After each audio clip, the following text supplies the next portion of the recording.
Welcome students. நாம் 8ஆம் வகுப்பு அறிவியலில் யூனிட் 3 ஒளியியல் பாடம் பார்த்துட்ருக்கோம். சென்ற வகுப்பில் ஆடியின் வகைகளில் சமதள ஆடிகள் மற்றும் வளைவு ஆடிகள் என்னென்னு பார்த்தோம். அதில் வளைவு ஆடிகளின் வகைகளான கோளக ஆடிகள் மற்றும் வளைவு ஆடிகள் அந்த ரெண்டையும் பற்றி நல்ல விளக்கமாக நாம் தெரிஞ்சிருக்கோம். சரியா?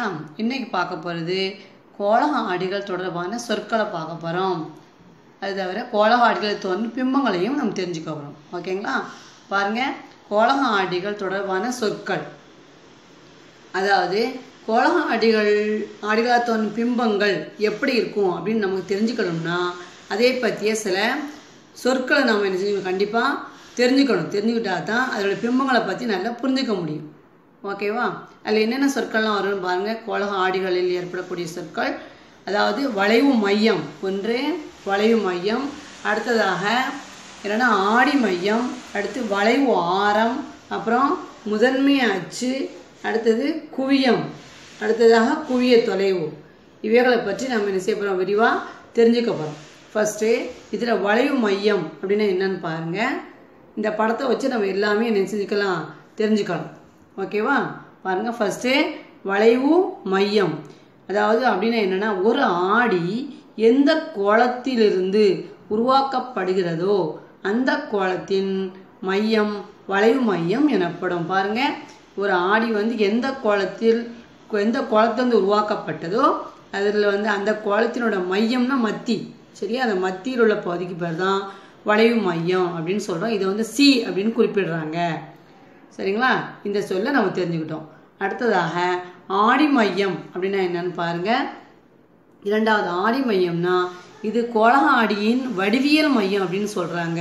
இந்த இருக்கு பாருங்கள், இதுதான். சரிங்களா? அதாவது கோளக ஆடியின் வடிவியல் மையம், அது பி அப்படிங்கிற எழுத்தால் குறிக்கிறாங்க. பாருங்கள், இது ஆடி, இதனுடைய மத்திய பகுதி தான் என்னது, ஆடி மையம். சரிங்களா? அது பி என்ற எழுத்தால் குறிக்கப்படுகிறது. அடுத்தது வளைவு ஆரம் அப்படின்னு என்னன்னு பாருங்கள். வளைவு ஆரம்னா கோளத்தின் மையத்திற்கும், இந்த இருக்கு பார்த்தீங்கன்னா சி, இந்த கோளத்தின் மையத்திற்கும் அதன் ஆடி மையத்திற்கும் இடைப்பட்ட தூரம் இருக்கு இல்லையா, இதுக்கு பேர் தான் என்னது, வளைவு ஆரம் அப்படின்னு நம்ம சொல்கிறோம். ஓகேவா?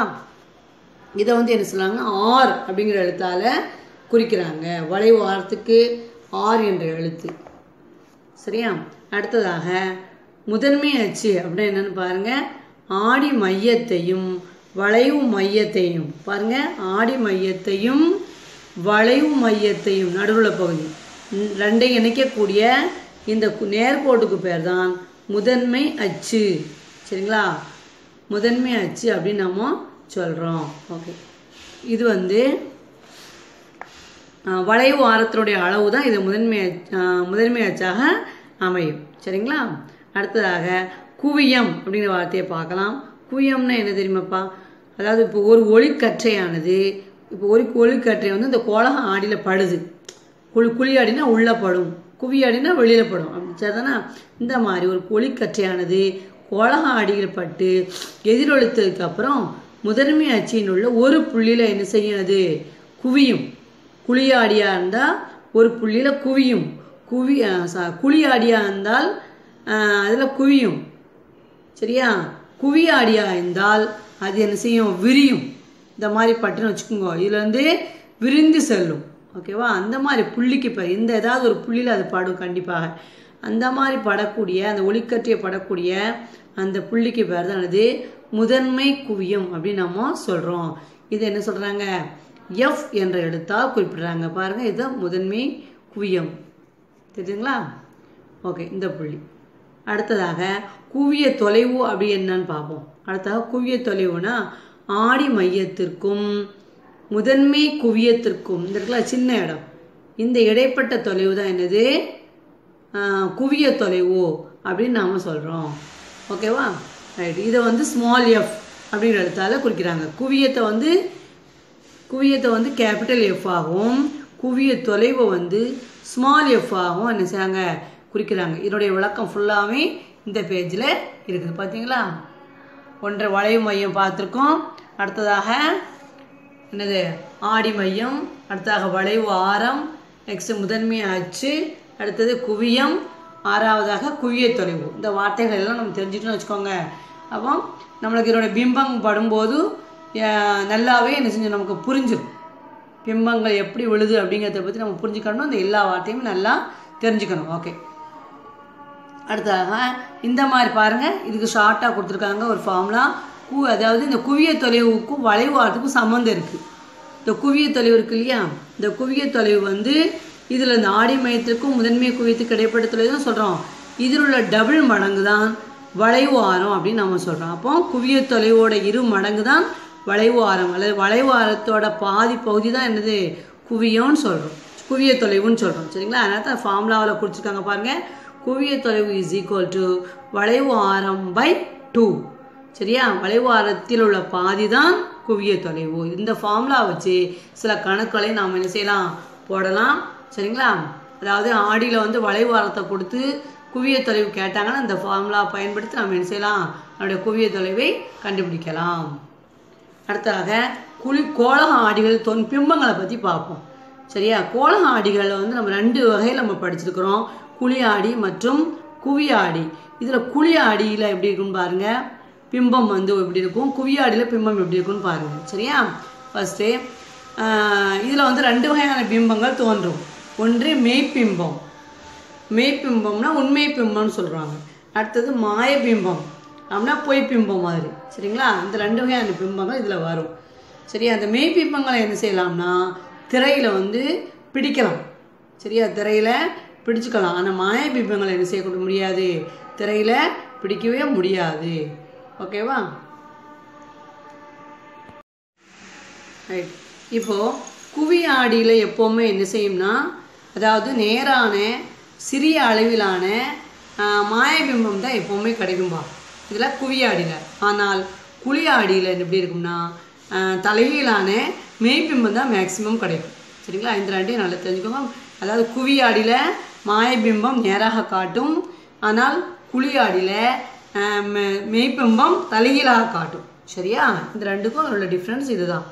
ரைட். இப்போ மாயபிம்பங்கள் குவி ஆடியில் மாயபிம்பங்கள் கிடைக்குதா இல்லையா, இது என்ன செய்ய முடியாது, திரையில் வீழ்த்தி பிடிக்க முடியாது. ஆனால் குழி ஆடியில் வந்து எப்படி இருக்கும், பொருள் ஒன்று வைக்கணும்னு வச்சுக்கோங்களேன், அதில் என்ன செய்யும்னா அந்த இடத்த பொறுத்தோ டிஸ்டன்ஸை பொறுத்து அது பிம்பத்தின் தன்மை வந்து வேறுபட்டுக்கிட்டே இருக்கும். சரிங்களா? இப்போ எக்ஸாம்பிள் பார்த்தீங்கன்னா ஒரு குழி ஆடியில் பக்கத்தில் ஒரு பொருளை வைக்கிறோம்னு வச்சுக்கோங்களேன், பக்கத்தில் வச்சோன்னா அதாவது அதுலேருந்து வரக்கூடிய பிம்பம் எப்படி இருக்குன்னா பெருசாகிட்டே இருக்கும். அதுக்கப்புறம் பொருளை பின்னாடி தள்ள தள்ள அந்த ஆடியை தாண்டி செல்ல செல்ல அதனுடைய பிம்பத்தின் அளவானது பொருளின் அளவிற்கு சமமாக இருக்கும். இன்னும் தாண்ட தாண்ட பொருளானது ஆடியை விட்டு விலக விலக எப்படி இருக்கும், பிம்பத்தின் அளவானது மிகச் சிறியதாக போய் கடைசியில் ஒரு புள்ளி அளவில் தோன்றும். பிம்பமானது எப்படி இருக்கும், ரொம்ப தூரமாக அந்த பொருள் போச்சுன்னா அந்த பிம்பமானது புள்ளி அளவில் என்ன செய்யும், காட்டும். சரிங்களா? இந்த மாதிரி என்ன செய்யும், குழி ஆடியில் பிம்பம் தோன்றும். ஓகேவா? சரி. இப்போ இதை வந்து நம்ம கீழே ஒரு அட்டவணை கொடுத்துருக்காங்க, அதன் மூலமாக நம்ம தெளிவாக தெரிஞ்சுக்க போகிறோம். ஓகே, பாருங்கள். அடுத்த இன்னொரு பாயிண்ட்டு, குழி ஆடிகள் வந்து எப்போவுமே நம்ம எங்களை சொல்லிட்டோம் மெய்பிம்பங்களை தான் தோற்றுவிக்கும். சரியா? இவற்றை திரையில் வந்து நம்மளால் என்ன செய்யும், பிடிக்க முடியும். சரியா? ஓகே, பாருங்கள். இப்போ வந்து இன்னொன்று வித்தியாசம் என்னென்னா, குவி ஆடியப்போ இல்லாமல் குழி ஆடியில் வந்து வெவ்வேறு வகையான பிம்பங்களை தோற்றிக்கிட்டே இருக்கும். பெருசு சின்னது அதே அளவு அந்த மாதிரி மாறி மாறி வந்துக்கிட்டே இருக்கும். சரிங்களா? ஓகே. ஆனால் குவி ஆடியில் வந்து சிறிய பிம்பம் மட்டும்தான் தோன்றும். இதுதான் 2க்குள்ள வித்தியாசம். ஓகே, இப்போ இந்த அட்டவணையை பாருங்கள், நல்லாவே அட்டவணையை இந்த படத்தின் மூலமாக நம்ம தெரிஞ்சுக்கலாம். பாருங்கள். இப்போ குவி ஆடியில் தோன்றும் பிம்பம் எப்படி இருக்குன்னு பாருங்கள். பாருங்கள், குவி ஆடினா எக்ஸாம்பிள் இதை பார்த்துக்கோங்க. குவி ஆடினா குவிஞ்சிருக்கும். சரியா? இப்போது இது குவி ஆடின்னு வச்சுக்கோங்களேன். ஈரிலா தொலைவில் பொருள் வந்து எங்கே வைக்கிறோம், ஈரிலா தொலைவில் ரொம்ப தூரத்தில் வச்சோன்னு வச்சுக்கோங்களேன். வச்சோன்னா அதனுடைய அதாவது பிம்பத்தின் நிலை எங்கே இருக்கும், பிக்கும் எஃப்க்கும் இடையில் இருக்கும். பின்னு என்ன சொல்லியிருக்கோம், பின்னு என்னதுன்னா ஆடி மையம். ஆடி மையத்திற்கும் குவியத்திற்கும் இடையில தான் என்ன செஞ்சுருக்கோம், பிம்பம் தோன்றும். சரியா? புள்ளி அளவுக்கு என்ன செய்யும், மிக சின்னதாக தோன்றும். இதுதான் நேரான மாயபிம்பமாகவும் இருக்கும். அடுத்ததாக ஈரிலா தொலைவிற்கும் ஆடி மையத்திற்கும் இடையில் பொருள் வைக்கும்போது, ஈரிலா தொலைவிற்கும் ஆடி மையத்துக்கும் கொஞ்சம் நெருங்கி வரும்போது அது பிக்கும் எஃப்க்கும் இடையில், எஃப்பில் இல்லாமல் பிக்கும் எஃப்க்கும் இடையில் என்ன செய்யும் அந்த பிம்பம் தோன்றும், நடுவில் தோன்றும். அது எப்படி இருக்குன்னா இதை விட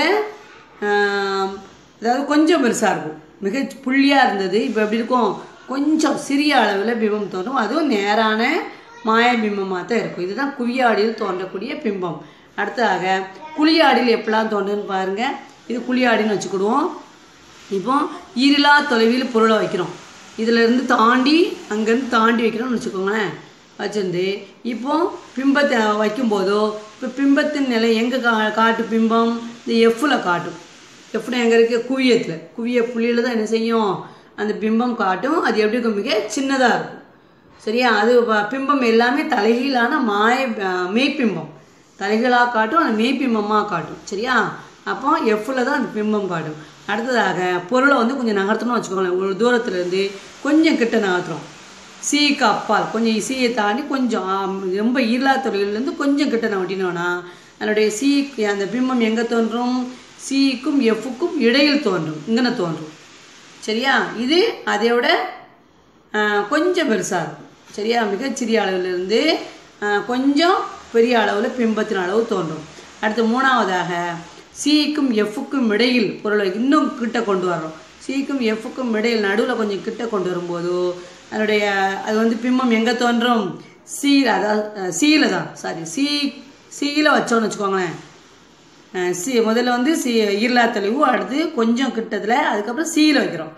சீல பொருள் வைக்கும்போதோ பிம்பமும் அதிலே தான் தோன்றும். பொருள் எப்படி இருக்கும், சம அளவு பிம்பத்தை தோற்றிருக்கும். இந்த அளவு பொருள் அளவுக்கு அதே அளவு பொருள் இருக்கும், அதே அளவு பிம்பமும் இருக்கும் அளவு.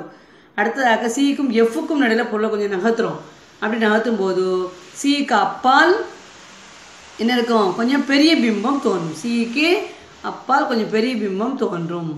ஓகேவா. அடுத்ததாக எஃப்பில் வைக்கும்போது பொருளை வைக்கும்போது ரொம்ப தூரம் என்ன செய்யும், ஈரிலா தொலைவில் மிக பெரியதாக காட்டும், இதையும் தாண்டி மிக பெருசாக காட்டும். சரிங்களா. அடுத்தது எஃப்க்கும் பிக்கும் இடையில் இன்னும் கிட்ட நெருங்கி வரும்போது இந்த ரெண்டு கடையில், சரிங்களா, எஃப்க்கும் பிக்கும் இடையில் பொருளை கிட்ட நகர்த்தும் போதோ ஆடிக்கு பின்னால் அந்த பிம்பம் என்ன செஞ்சிடும், போயிடும். சரியா, இது மட்டும்தான் ரொம்ப பெருசாக இருக்கும், நேரான மாயபிம்பமாக காட்டும். இது வரைக்கும் உள்ளது எல்லாமே தலைகீழான மெய்பிம்பத்தை காட்டுச்சு.